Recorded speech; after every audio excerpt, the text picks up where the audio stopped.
The summer of Superman is heating up. A striking variant cover is already commanding up to $35 online in just a week. Find out why. Atlas Sci-Fi, a Bill Everett cover, and interior art from Joe Manili and John Romita Sr. This classic Atlas title has a serious pedigree.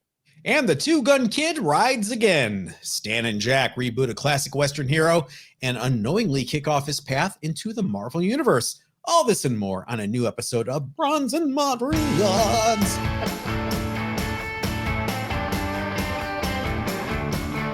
I laugh every time for every intro. I feel like Ed McMahon. What was it? Hey. Easter Monday. That's what it is. It's Bronze and Modern Gods. Follow us, Facebook and Instagram there. And give us a like, subscribe if you haven't done that lately. Leave us a review. Hot book of the week. Richard, this is all you. Oh my goodness, this is a great cover. It's Summer of Superman Special #1. Alexander Lozano cover. Look at this beautiful cover. It is just gorgeous cover of Kara. And her and Batgirl are just fan favorites for artists to do these kinds of covers with. $6.99 price tag on this book. It's a one-off special. It's selling for about $20 to $35 on eBay. I went to my local comic book shop and they didn't have a copy of it. So the number of orders are probably pretty low for this book, hence the cover price or the selling price. There's also a cool crypto cover, which I haven't seen yet. The crypto one's cool. Of course, mine's in the other room, so here it is right here. It depends on the shop. Some local shops here had a bunch of them. Some had zero. I don't think anybody was thinking this new DC Superman special was going to be a big thing. The DC's killing it in 2025, right? I gotta say, yeah, I am totally impressed, and I'm impressed with just the composition that they're focusing on in the art. And the trade dress is not as cringy as some of the Marvel stuff I've seen. Is this Bruce Timm? I mean, I know it's Alexander Lozano, but is this Bruce Timm? It is definitely in the spirit of Bruce Timm and that whole stylization that Bruce Timm is famous for. But this is more. I don't know. This has its own flavor to it. But from the neck up.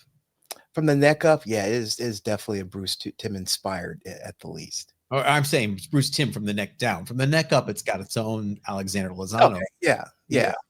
I don't know. But this is my opinion. You may have a different opinion, of course. I love the cover. I think the cover is just it's a great. I've never seen this man's art before, so I'm really looking forward to seeing more covers that they're going to do. So now when you go through your previews world or whatever you're using to order your books, you're going to have to look for Alexander Lozano and at least order one. Yeah, the previews can be kind of tricky, though. They have all these placeholders in place in previews for some titles, and it makes you wonder. You kind of have to order blind. And so, yeah, maybe you're going to have to go by the artist's name. Roll those dice. Hey, let's roll over to show and tell. Segways. I got them by the truckload. Okay, my show and tell, I have a theme. Okay. And I'm going to preface this with a disclaimer. I tease Mike Grell because I love Mike Grell. Okay. I'm not accusing him of anything. I'm not saying he does anything. Unlike how you accuse Greg Land. I'm not the only one, but you guys, longtime viewers and listeners know I'm always teasing Mike Grell for some of the not only cheesecake stuff he does, but also some of the overtly homoerotic stuff he does. I mean, you can't deny it. I guess I look at it more like, what an ally. That's what I'm saying. I'm not saying Mike Grell is doing this because of this. I'm saying, what an ally. Thank you, Mike Grell. Now, having said all that disclaimer stuff, let's look at some Warlord covers. Mike has some poses. Okay. Some stock poses. Warlord number 9. Stock pose number 1. One leg up. Here's my crotch. Yeah, yeah. which is fine. You go back to, or you go forward a little bit to Warlord 29. One leg up, my crotch is up. And the six pack. Yeah, I guess clothing was expensive in that particular universe. That's a long, dangly loincloth there. Is- What do you have? Oh, that's it? The first of the Warlord show. Oh, okay. Okay. I wanted to show the stock pose that there were more than one example of the stock pose. Okay. I almost picked this book as the underrated book of the week. It's X-Men Annual number 9. Memories. Memories. Yeah, this is my copy back from, gosh, what was this? 1980. I don't remember what year it is. 85, according to beautiful Art Adams cover. Art Adams did the interior work on it too, and it is just absolutely gorgeous. Such detail he does in his interior art. I'm really impressed.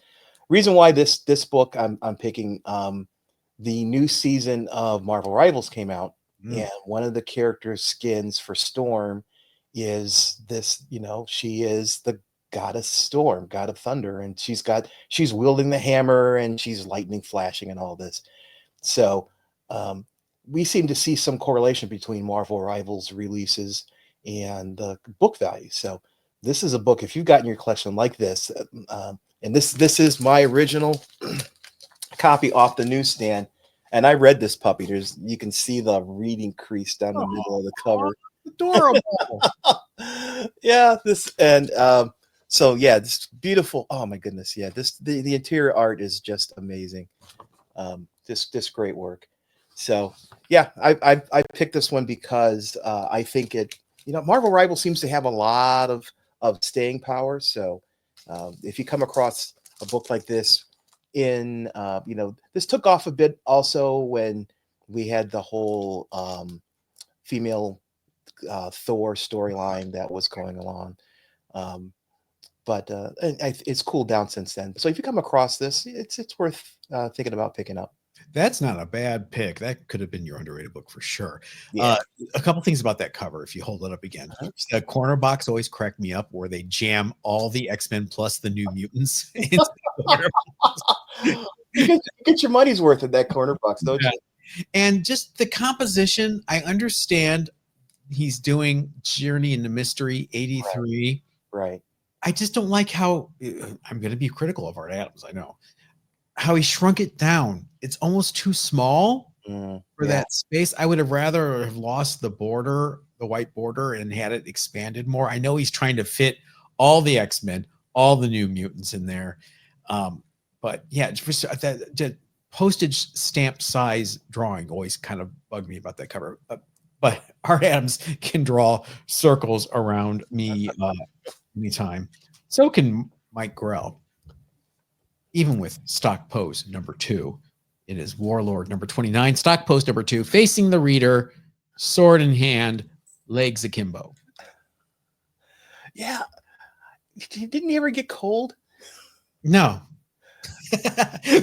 I'm rereading this entire run on the iPad. I'm in the Michael Flesher era near the end, and they do go through like this Arctic area, and it's funny because he's still dressed like this, and Shakira, his partner, the female warrior who can change into a cat, she's wearing a bikini, and like they skin a lion, and so they have like the little shawl over them. Oh, okay, so you have the stock pose number 2. Okay. And then this is literally the next issue. Okay. 29. Okay. Committed to memory. See it? 30. Okay. Not a whole lot of variance there. I mean, the color's different. Yeah. But Mike yeah, he's okay. He swapped the sword for an axe, and the shield's a little bit of a different angle. But yeah, that loincloth gets a lot of work, doesn't it? Yeah, it sure does. I just wonder, was there an editor that said, "Hey, Mike, maybe not 2 issues in a row with that pose"? What is your next show and tell book? My next book is I picked this one because I don't remember if I've shown it before. This is Amikami Girls. This is the Wonder Woman variant cover. Amikami was a comic book line. It's an anime inspired line. So the art's all anime style of a imagining of the superhero universe where there are only female superheroes. So it tells stories of a variety of different female superheroes, and supervillains too are only female. So this is the, I can't remember if it's the second print or variant, what the variant cover, but this is a pretty rare book. I've chased this book down a number of times, and this is a pretty good copy. I think I'm going to end up keeping this one. But I just love the Wonder Woman pose in this particular cover. That seems like something that could be still running. I wonder if it started out strong and just died. Yeah, they had figures and everything, didn't they? Yeah. It's not even an imprint. It's just straight up DC. So right. Yeah, I don't know why it didn't continue as some imprint. The name, the horrible name. That name is pretty bad. Yeah, it is. All right.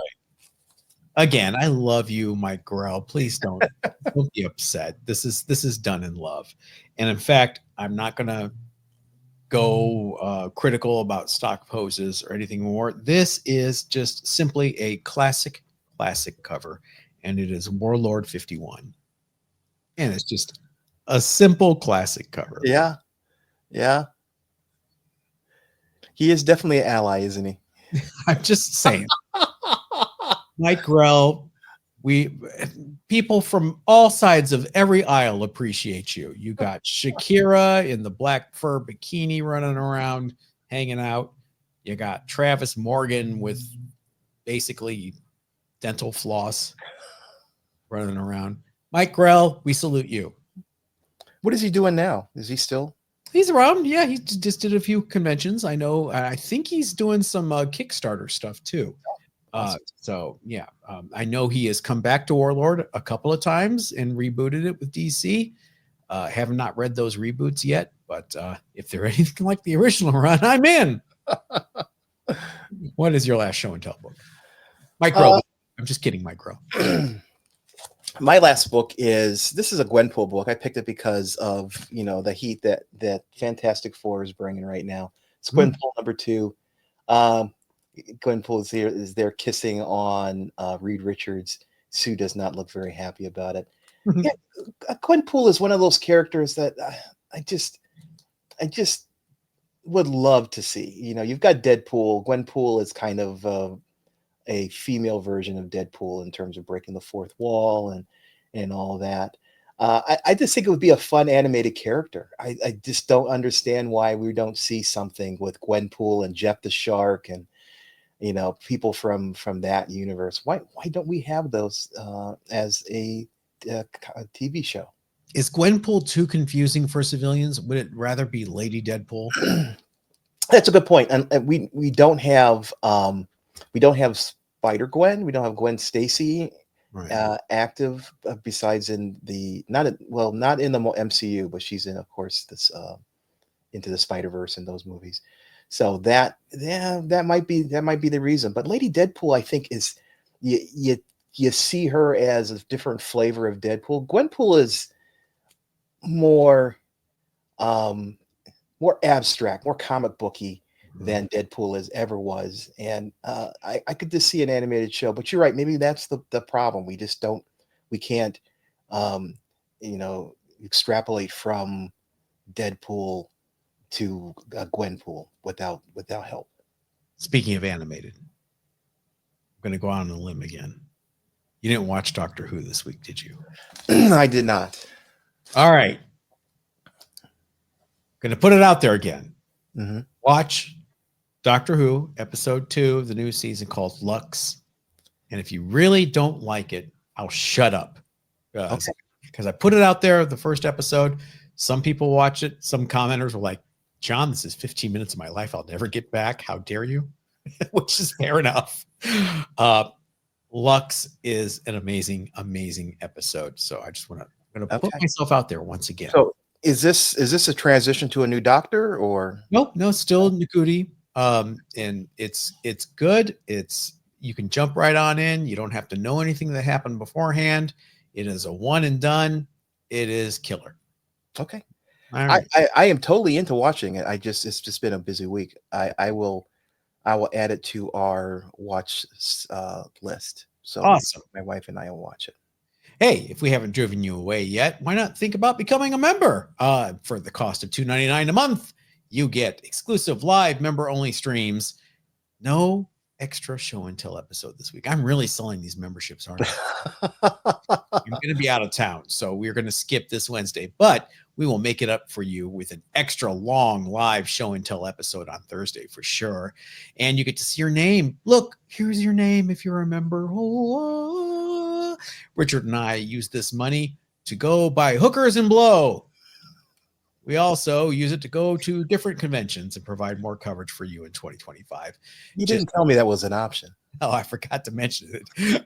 Hit the join button right here on YouTube next to the subscribe button right beneath us. And if you're on your favorite podcast platform listening to this, imagine what we look like. We're gorgeous. We're in our early 20s, and you can hit the join description. The join Washington incarnate is, and you know, and Jason Stratham.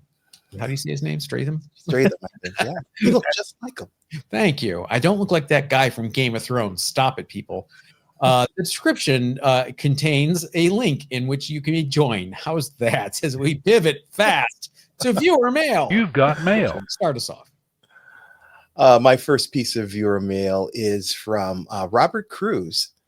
And he says, very cool. I just picked up a mini iron and used the parchment paper and tap water, and what a difference. First attempt, and used $1 reader and took out a spine tick with no problem.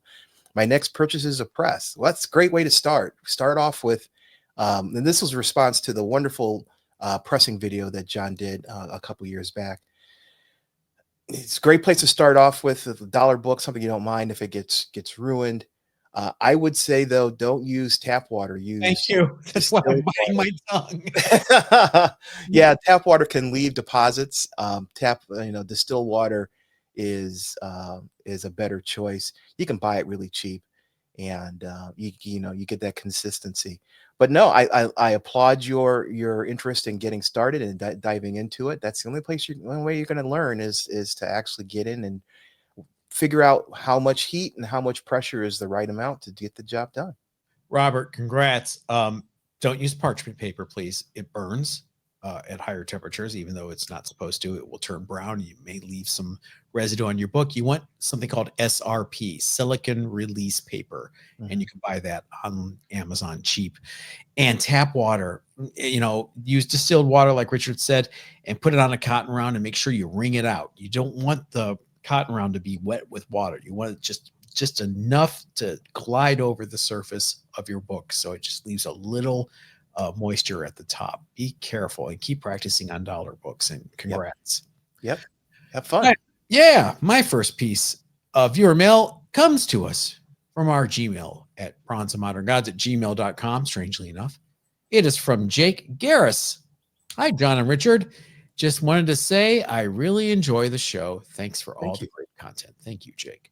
John, I was down in the Orlando Kissimmee area a few weeks ago and visited a comic shop exactly like the one you described. Amazing wall books, a solid collection of back issues, but prices that were just a little above my comfort zone given the current market. Then, near the register, I spotted a row of $22 boxes on the floor. And because of your show, I've got Dave Stevens on my radar now. While flipping through them, I came across a little gem, Johnny Quest number 5 from 1986 rather, featuring a fantastic Stevens cover. It's beat up with a chewed up top corner and plenty of grime, but for $2, absolutely worth it. Yeah. Thanks again for everything you guys do. Keep up the fantastic work. Very respectfully, Jake. Jake, you don't need to be respectful. We go way back, Jake, you and I. Jake, I looked at the sticker on this book. It is exactly the shop I was talking about. Oh, is it really? And I'm furious I did not go through those $2 boxes. Congratulations to you. I did not go. I didn't bother. I thought the wall books are so wacky, out of whack, that I don't think $2 books would be worth it my time. But I love to see that I'm wrong, and Jake, I'd love to see that you got a deal. Hopefully, those people talk to the owner and say, "Hey, Right.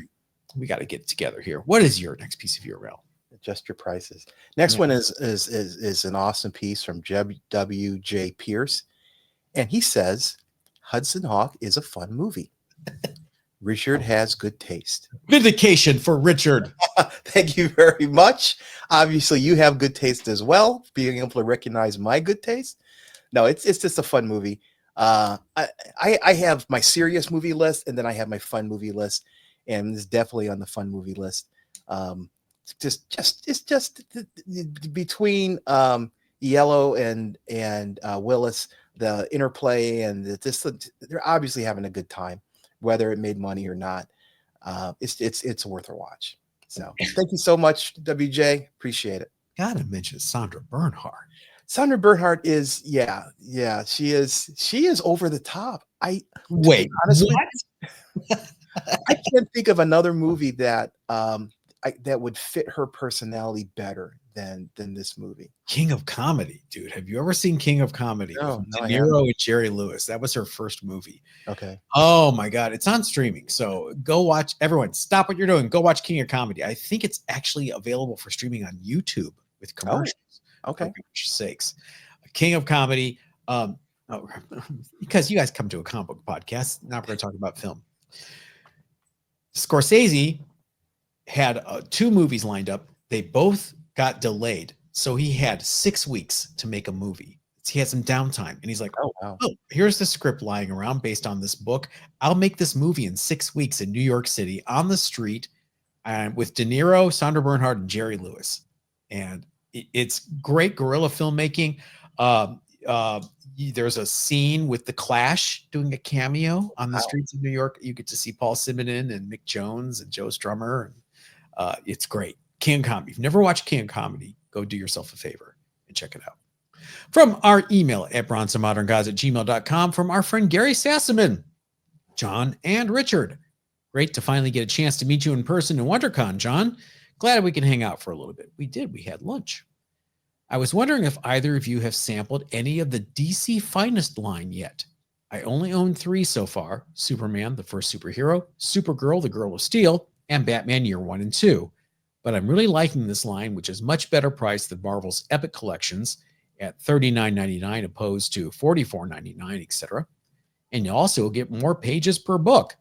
I plan on getting at least 8 more volumes over the coming year, including the Superman family, Hawkman, Spectre, and the War volume, which is dedicated to the Big 5, but also includes the first DC issues of Black Hawk, John's favorite book of all time, and a few other Superman Batman collections. Anyway, hope to see you at WonderCon in just a few short months. Thanks, Gary. First of all, thank you, Gary. If you are not watching or subscribed to Gary's channel, Tales from My Spinner Rack, do yourself a favor. Check it out. The production values make us look like a rinky-dink show that just turned on the show.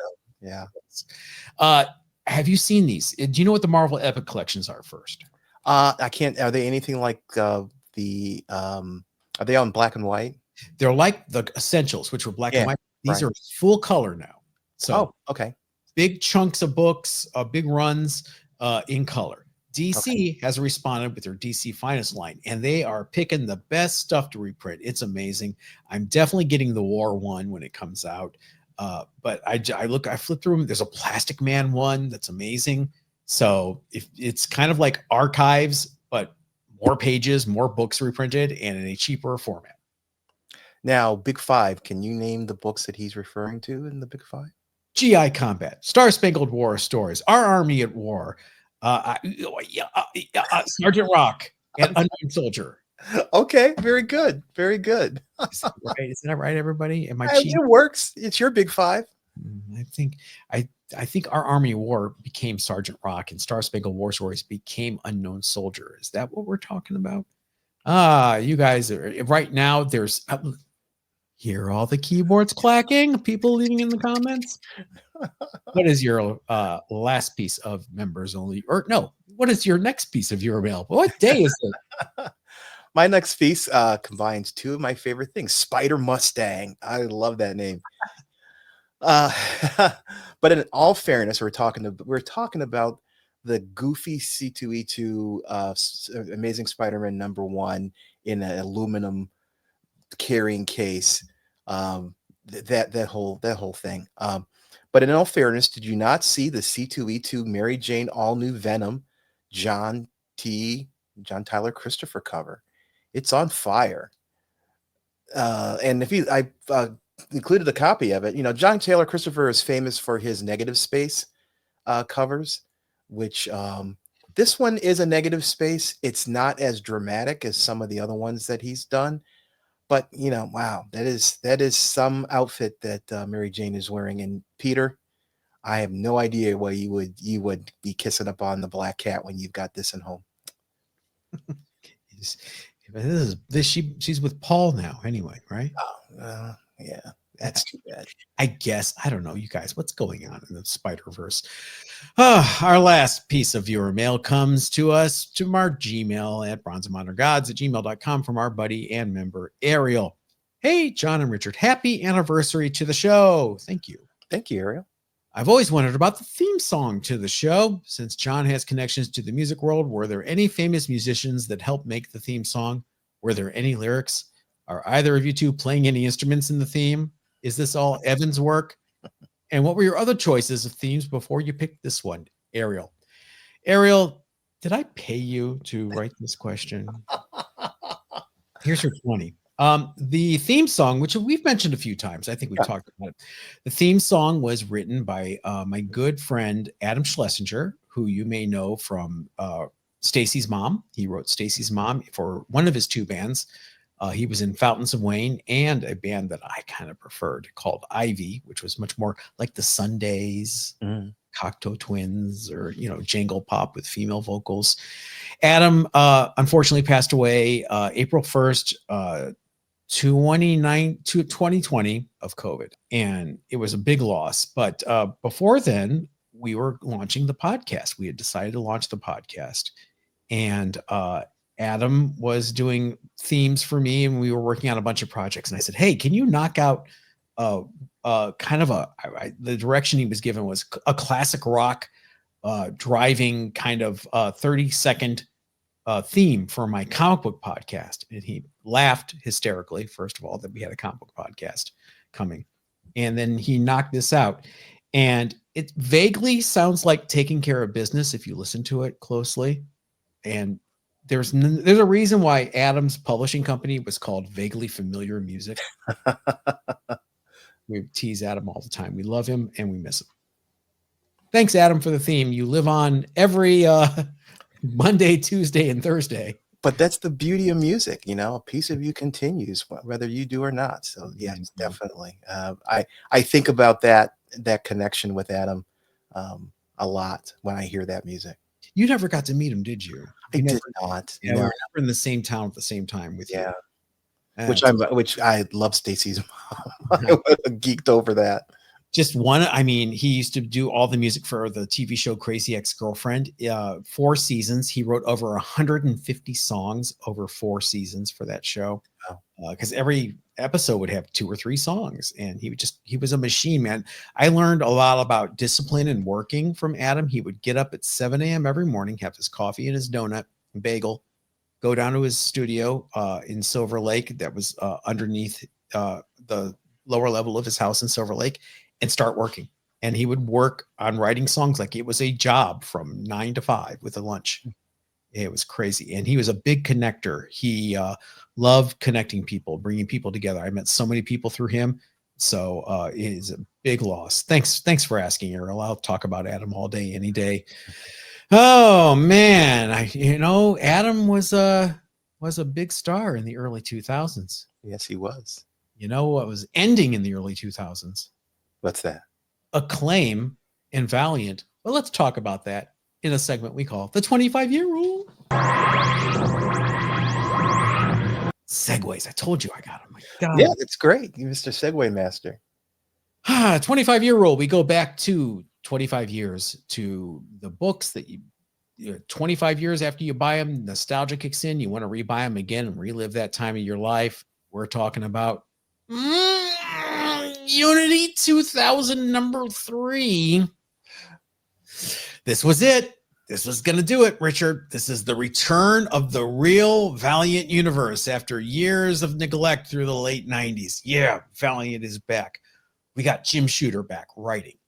We got Jim Starlin drawing this 6-issue miniseries that's going to recontextualize the Valiant Universe and bring it back to basics. Mm-hmm. It was going to restore to its rightful place after years of neglect.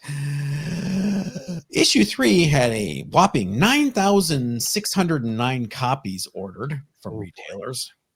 That meant Acclaim was not going to be long for this world. Acclaim folded up shop, and only 3 issues out of the 6-issue miniseries were released.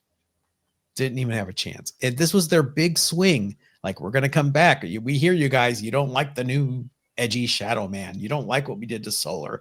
You don't like what we did to Magnus. But we're going to redo them and bring them back to the way you liked them. Oh, what? You don't care anymore? You only ordered 9,609 copies? Oof. Wow. This is one of the scarcest Valiant books. If you're not counting gold foil variants or platinum variants, this is one of the scarcest, lowest ordered Valiant comics. And it used to command a little bit of a premium a few years ago. Those days are over. A CGC 9.6 sold in March of 2023 for $15. Wow. But Richard, now hold on. Don't put the gravestone on this book in terms of collectability yet.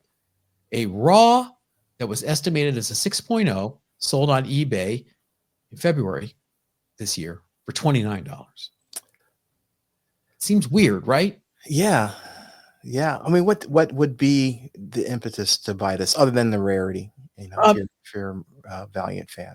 If you like, our friend Forrest is a big Valiant fan, I'm a big Valiant fan. I would want this run because I want to see what Jim Shooter was going to do. Obviously you get no satisfaction. It's kind of like reading Playboy and then going to bed without doing anything else. So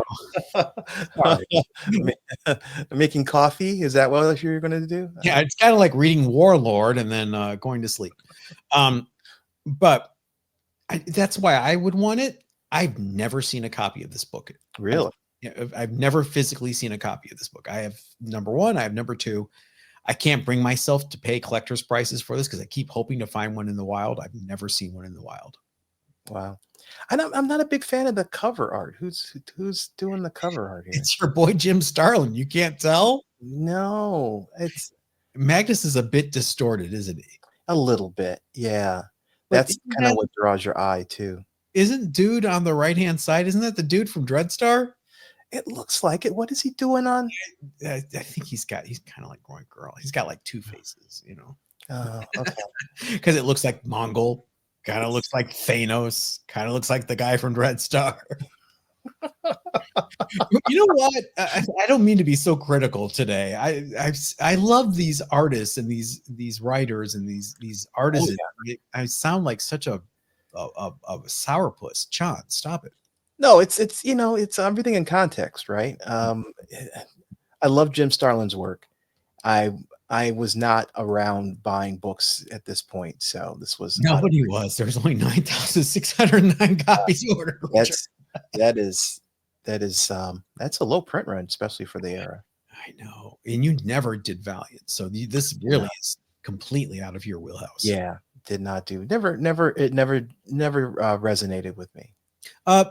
Dear viewer, can you leave a comment urging Richard to read the first 12 issues of Harbinger at least? Is that what if you had me read anything, any Valiant title, you saying the first issues of Harbinger, including Zero, or just Zero is after the fact, so you don't need Zero. If you read Harbinger 1 through 8, I would go all the way to 12.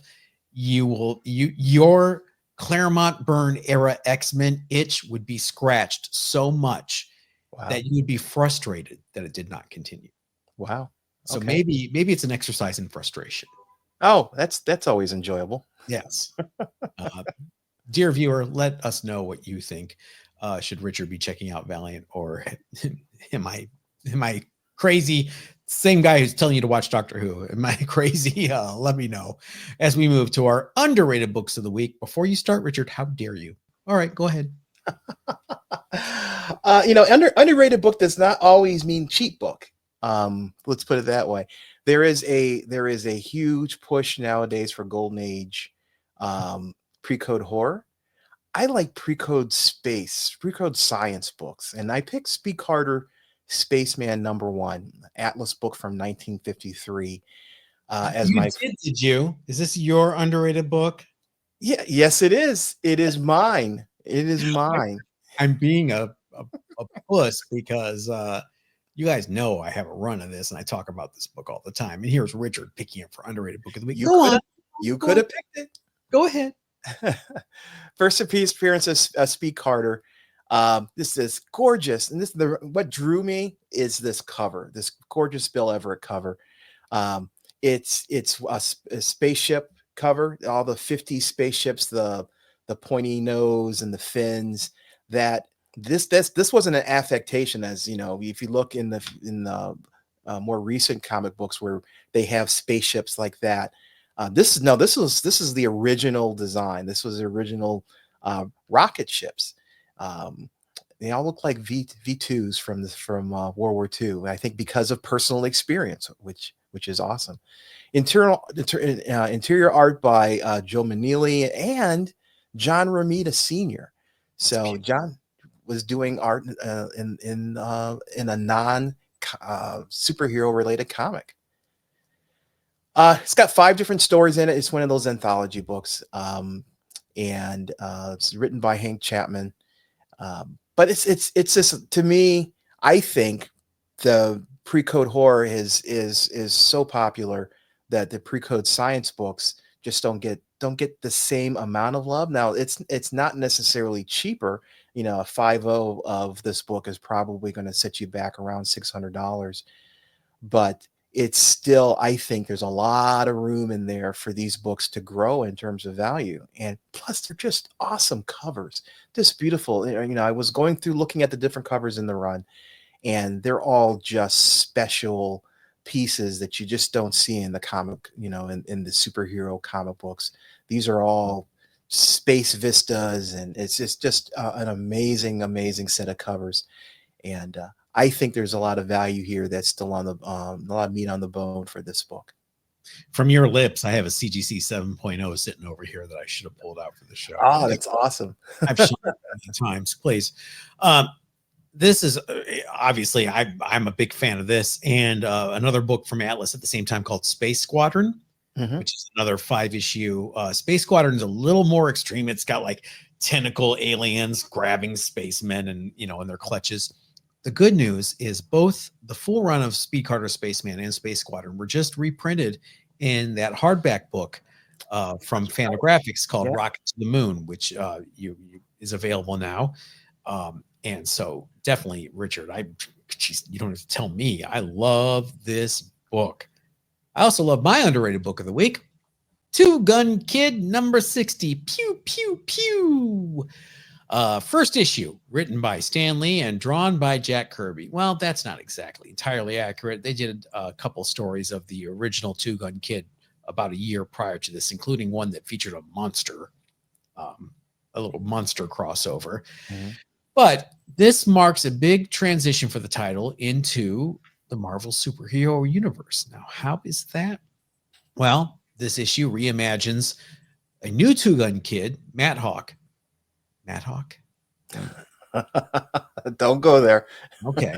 A more heroic swashbuckling figure with a secret identity and a backstory involving him being a lawyer turned vigilante. Matt Murdock Hawk? Yeah. Giving the series a more Silver Age flavor. It was released at a time when Marvel was pivoting from horror and romance into superheroes. This is probably the one that bridges the gap the most between the Westerns and the superheroes. He has a love interest that doesn't know his secret identity.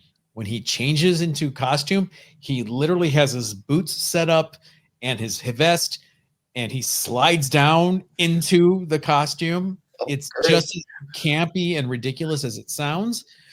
Now, Two Gun Kid eventually joins the Avengers in Avengers 141. Yes. This issue is seen as the start of his journey towards the burgeoning Marvel Universe. Two Gun Kid, one of Marvel's oldest titles and characters, originally debuting in 1948. Issue 60 was a complete reboot, though. And it's not as high profile as other superhero debuts, but it's a tough book in grade. It's one of those historic Lee Kirby first issues, even though it's issue 60. It is really prone to chipping along that right-hand side. Every copy I've ever owned has that shredded right-hand side, which makes me think there was a dull cutting blade for most of the run of this book, because that's what caused that Marvel chipping. It's these little micro tears that get worse over time. And some people like to say that this has a handwritten issue variant cover. If you look at the little issue box, the 60 in November are written by hand. They're not typeset. Oh, wow. Some people say that it's a variant and that half the run or some portion of the run has a regular typeset issue box and the other rest of the run has this handwritten variant. No, there is no regular typeset issue box. If you prove me wrong, there is not. So stop paying extra for a handwritten variant if you get charged for it. That is interesting. I'm zooming in on the cover, and you can definitely tell that it is non-uniform for the text in the box. That's very interesting. It's super clumsily done too. Like it was done at the last minute and pasted on the cover. Like somebody forgot to paste the issue box, and they had to go to the printer that day. We don't have time to typeset it. Slap her on there. I bet you it was exactly that. I tell you.